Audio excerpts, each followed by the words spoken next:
महाराष्ट्र लोकसेवा आयोगामार्फत घेतल्या जाणाऱ्या राज्यसेवा पूर्व परीक्षा असेल किंवा राज्यसेवा मुख्य परीक्षा किंवा PSI STI ASO या सर्व परीक्षांच्या मध्ये भारतीय राज्यव्यवस्था किंवा ज्याला आपण इंडियन पॉलिटी असं म्हणतो हा घटक खूप महत्त्वाचा आहे. आणि महाराष्ट्र लोकसेवा आयोगामार्फत जी काही राज्यसेवेची मुख्य परीक्षा होते त्याच्यामध्ये हा जो पेपर आहे इंडियन पॉलिटीचा किंवा भारतीय राजकारण संविधान घटनात्मक निर्मिती प्रक्रिया हा जो घटक आहे तो पेपर क्रमांक 2 मध्ये आहे. याला एकूण गुण आहेत, एकूण 150 इतके गुण आहेत आणि हा जो पेपर आहे तो मल्टिपल चॉईस क्वेश्चन म्हणजे ज्याला आपण बहुपर्यायी प्रश्न असं म्हणतो. नमस्कार, मी हेमंत जोशी युनि ऑफिसरच्या यूट्यूब चॅनलवर आपणा सर्वांचं स्वागत करतो.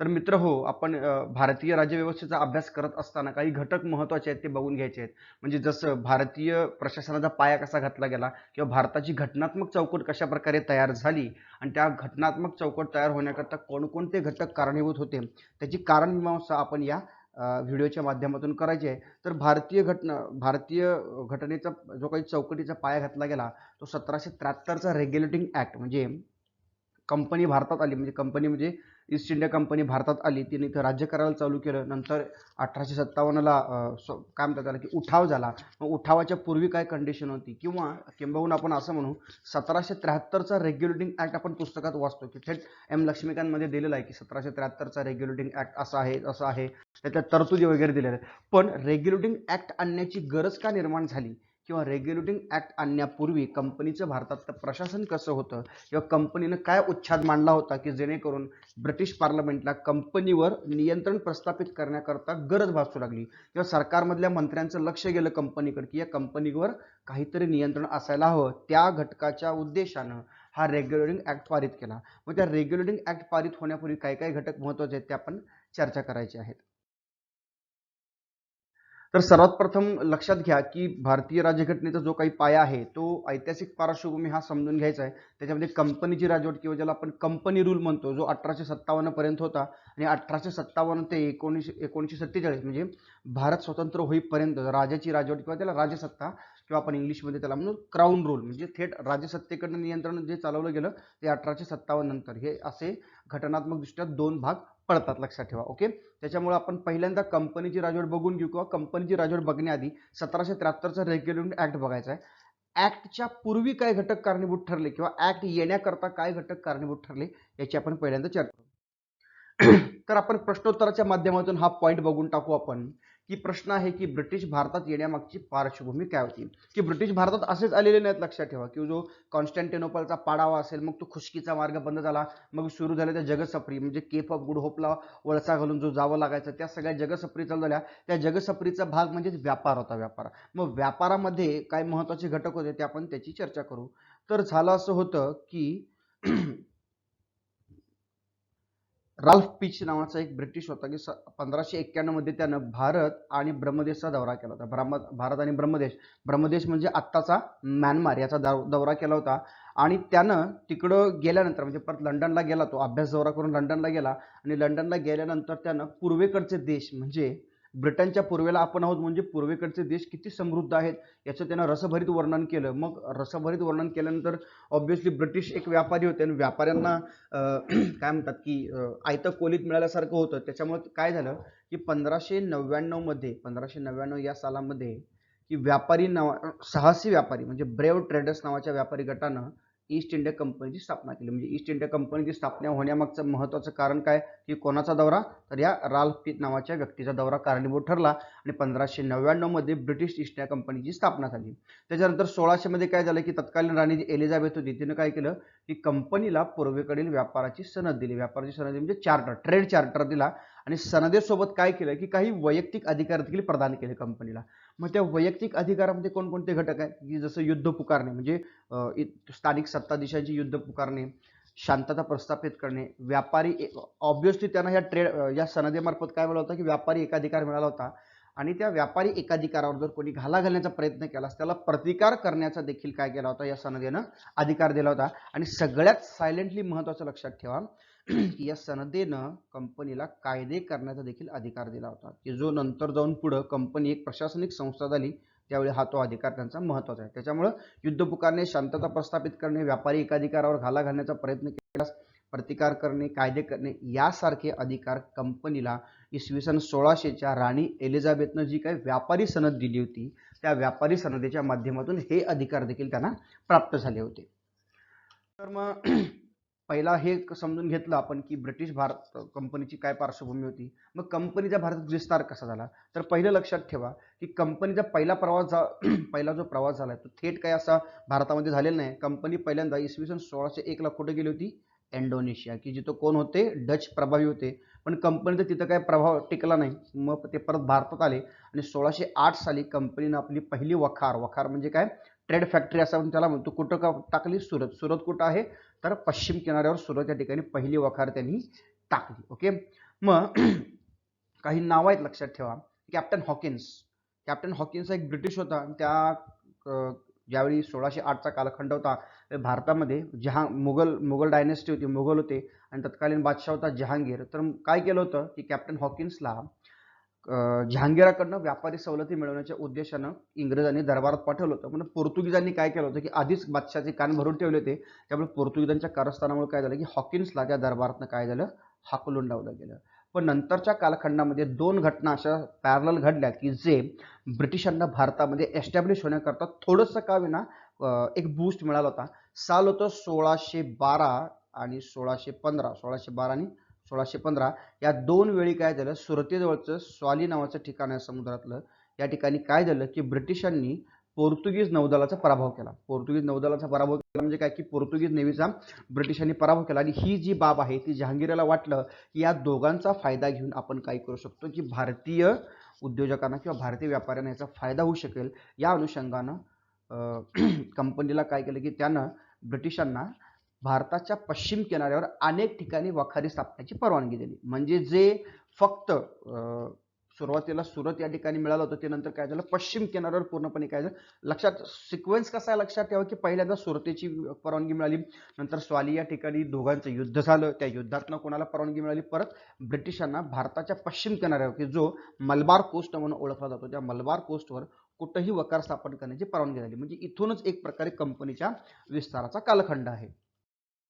नंतर परत मग ऑब्विसली ट्रेडर्स ब्रिटिश होते ते हावरट होते असं आपण म्हणायला हरकत नाही की त्यांच्यातल्या आणखीन एक व्यक्तीचं नाव आहे सर टॉमस रो नावाची व्यक्ती आहे. की काय झालं, सुरतेच्या परवानगीनं ब्रिटिशांचं समाधान झालं नव्हतं. म्हणून 1615 साली काय झालं की परत टॉमस रोला दरबारामध्ये पाठवलं आणि संपूर्ण मुघल साम्राज्यात व्यापाराची व वखारी स्थापन करण्याची परवानगी मुघल बादशाहकडून ब्रिटिशांनी मिळवली. सुरुवातीला लक्षात ठेवा 1608ला सुरत आहे. नंतर स्वालीच्या पराभवानंतर ब्रिटिशांना कुठं जागा मिळाली, तर पूर्ण पश्चिम किनाऱ्यावर. आणि परत 1615च्या एका फरमानाद्वारे बादशाहनं काय केलं की मुघल बादशाहनं ब्रिटिशांना संपूर्ण मुघल साम्राज्यामध्ये म्हणजे काही इंडियामध्ये किंवा भारतामध्ये जिथपर्यंत मुघल साम्राज्य होतं त्या ठिकाणी सर्व ठिकाणी ब्रिटिशांना व्यापारी ठाणं किंवा ज्याला आपण वखार स्थापन करण्याची परवानगी दिली. या कालखंडामध्ये सगळ्यात महत्त्वाची जी गोष्ट आहे की ब्रिटिशांच्या पथ्यावर पडली की ब्रिटिशांना पश्चिम किनाऱ्यावर एक आयतं ठाणं किंवा ज्याला आपण आयतं ठाणं म्हणजे काय, एक मराठीमध्ये म्हण आहे की भटाला दिली ओसरी आणि भट हातपाय पसरी, तशा प्रकारे 1662 मध्ये इंग्लंडचा जो दुसरा चार्ल्स होता त्यानं पोर्तुगीज राजकन्या प्रिन्सेस कॅथरीन ब्रिगेन्झा म्हणजे पोर्तुगलची राजकन्या होती हिच्यासोबत विवाह केला आणि लग्न केलं. आणि त्या निमित्तानं ब्रिटिशांना मुंबई हे जे महत्त्वाचं पश्चिम किनाऱ्यावरचं व्यापारी ठाणं होतं ते आंदण मिळालं. आंदण म्हणजे आपण ह्याला हुंडा म्हणू, हुंडा एक प्रकारे. म्हणजे पोर्तुगीजांनी ब्रिटिशांना हुंडा काय म्हणून दिलं, एक मुंबई नावाचं बेट दिलं. आणि इथंच एक प्रकारे ब्रिटिशांच्या व्यापारी चौकटीची सुरुवात झाली की जिथं ब्रिटिश मुंबईमध्ये काय झाले प्रॉपरली स्थिरावले आणि नंतर हेच मुंबई ठाणं नजीकच्या कालखंडामध्ये व्यापारी ठाणं म्हणून नावारपास आलेलं होतं. मग पुढे जात असताना कंपनी भारतामध्ये बऱ्यापैकी स्थिरावली, कंपनीनं व्यापार चालू केला. कंपनीनं व्यापार चालू करत असताना सगळ्यात महत्त्वाची गोष्ट म्हणजे काय, येतं देशानं इथल्या सत्ताधीशांना हरवलं. ही काही युद्ध करत करत करत जे गेले. पण मग नंतर काय झालं की कंपनीवर नियंत्रण असावं अशी गरज ब्रिटिशांना का वाटू लागली, तर याचंही कारण आहे. तर बंगालमध्ये रॉबर्ट क्लाइव्ह नावाचा माणूस होता, म्हणजे कंपनीचा कर्मचारी होता. त्यानं काय झालं की 1765 मध्ये बक्सारची लढाई झाली होती आणि या कंपनीच्या विजयानं बंगाल, बिहार आणि ओरिसा या 3 प्रदेशाची सत्ता कंपनीकडे आली होती. पण एक लक्षात ठेवा, कंपनीची स्थापना ही व्यापारी झाली होती आणि व्यापाराच्या उद्देशाने कंपनी आली होती. हळूहळू राजकीय सत्ता बनण्याकडे कंपनीचा कल होता आणि त्या उद्देशाने त्यांनी ती पावलं देखील टाकलेली होती. मात्र काय झालं की कंपनीनं त्या भागाची सत्ता जरी हस्तगत केली असली तरी कंपनीनं प्रांतातील शासकीय यंत्रणेत कोणत्याही स्वरूपाचा बदल केला नाही. कारण कंपनीचा व्यापार किफायतशीर आहे तसा सुरुवात राहावा किंवा बिनधोकपणे, ते मुळात ब्रिटिश व्यापारासाठी आले होते, नफा कमवण्यासाठी आले होते आणि तो नफा त्यांचा कुठेतरी बुडू नये या उद्देशाने काय झालं की कंपनीनं प्रांतातील शासकीय यंत्रणेत कोणत्याही स्वरूपाचा बदल केला नाही. लक्षात ठेवा. मग नेमकं कंपनीचा उद्देश काय होता की इथे याचा पैसा कमवणे हा कंपनीचा मूळ उद्देश होता. शिवाय काय झालं की कंपनीनं द्विदल शासन पद्धत अवलंबली होती. त्याच्यामध्ये कर वसुलीचं काम कोणाकडे होतं? कंपनीकडे होतं, की ज्याला दिवाणी निजामत म्हणतात. दिवाणी निजामत याच्यामध्ये पैसे गोळा करण्याचं काम कंपनीनं स्वतःकडे ठेवलं होतं. मात्र कायदा व सुव्यवस्था राखण्याचं काम नवाबाकडे राहिलं होतं. म्हणजे समजा दंगा धोपा झाला तर बिंदकपणे म्हणू शकतो की नवाबामुळे झालं असं कंपनीने एक प्रकारे आपली जबाबदारी झटकून दिली होती. शिवाय दुहेरी शासन पद्धतीचे दोष देखील काहीतरी होते. दुहेरी शासन पद्धतीचे दोष मुळात काय होते की प्रांताची लूट करण्यात आली. म्हणजे कंपनीचे जे कर्मचारी होते ते उद्दामवर म्हणजे बेमुरतखोरपणे लोकांशी वागायचे आणि त्याचा परिणाम असा झाला की काय झालं होतं की ब्रिटिश व्यापाऱ्यांना जकात मुक्ती मिळायची. जकात मुक्तीचे परवाने मिळायचे. त्या ब्रिटिश व्यापाऱ्यांनी जकात मुक्तीचा गैरवापर केला. ते परवाने भारतीय व्यापाऱ्यांना उच्च किमतीला विकायचे. त्याच्यातून गैरफायदा कमवायचा. फंदफितुरी म्हणजे फंदफितुरी ही जर 5वीला पुजलीच आहे भारताच्या, लक्षात ठेवा. फंदफितुरीमुळे काय नवाब बदलायचा. नवाब मीर कासिम, मीर जाफर, परत मीर कासिम, मीर जाफर म्हणजे एक प्रकारे काय म्हणतात की इकडं तिकडं असं ते चालू होतं. आणि एक असं स्टेटमेंट आहे की 1757 ते 1766 या कालखंडामध्ये कंपनीच्या कर्मचाऱ्यांनी बंगालमधून जवळपास 6 कोटी रुपयांची काय केली? संपत्ती लुटली होती. इतकी प्रचंड प्रमाणात कंपनीने काय केली होती? लुटलं होतं. कारण का? पैसा मिळवणं हा कंपनीचा मुख्य उद्देश, लक्षात ठेवा, किंवा हेतू होता. त्याच्यामुळं कंपनीला त्या भागात शांतता टिकली काय नाही टिकली काय याच्याची काही सोयीसुद्धा नव्हता. फक्त पैसा कमवणं हा मूळ उद्देश होता. मग काय झालं की ऑब्व्हियसली कंपनी भारतामधून भरपूर पैसा कमवत होती. मग भारतातून मिळणारा पैसा पण ब्रिटिश सरकारमधल्या मंत्र्यांच्या तोंडाला पाणी सुटणं स्वाभाविक होतं. आणि मग त्या पैशातला म्हणजे कंपनी भारतात जो काही पैसा कमवतीये त्या पैशातला काहीसा भाग ब्रिटिश शासनाला मिळाला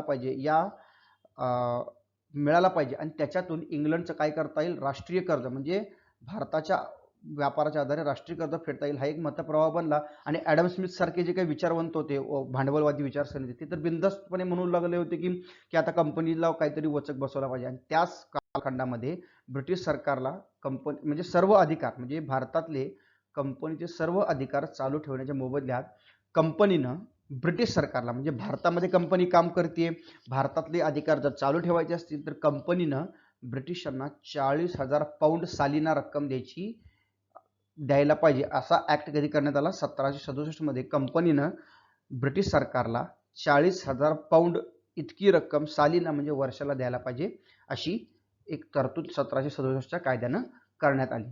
पण कंपनीचं एकंदरीत वर्तन जे होतं भारतीय सत्ता देशांच्यात युद्ध लावणं, एकमेक म्हणजे नको ते युद्ध नाक खुपसणं, त्याच्यामुळे सर्व व्यवहारांच्या वर सरकारी नियंत्रण असावं असा एक मतप्रवाह बनू लागला. शिवाय काय झालं होतं की कंपनीची स्थापना जी होती ती व्यापारी कंपनी म्हणून झाली होती.